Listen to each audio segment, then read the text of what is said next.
இன்றைக்கு பலரும் எதிர்பார்க்குற ஒரு விஷயம், மாமியார் மருமகள் அன்பு வரணும் அப்படிங்கிறது தான். பல காரணங்களால் ஒருத்தர் புரிஞ்சுக்க முடியல. ஏன்னா இந்த பொண்ணு ஒரு குறிப்பிட்ட சூழ்நிலையில் வாழ்ந்து அவங்க வராங்க, மாமியார் அவங்க வேறொரு சூழ்நிலையில் இருக்காங்க. இவருக்கு ஏற்படக்கூடிய மனஸ்தாபங்கள் நீங்குவதற்கு சென்னைக்கு அருகிலுள்ள பஞ்சசேஷ்டி அப்படிங்கிற ஒரு தலம் இருக்குது.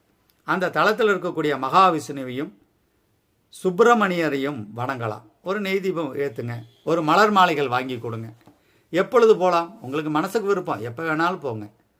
ஒருத்தரை புரிஞ்சுக்கிட்டு சில தவறுகள் குறைகளை நாம் பெருசாக கண்டுக்காமல் விட்டுட்டோம்னா வாழ்வு சோலைவனமாக மாறும்.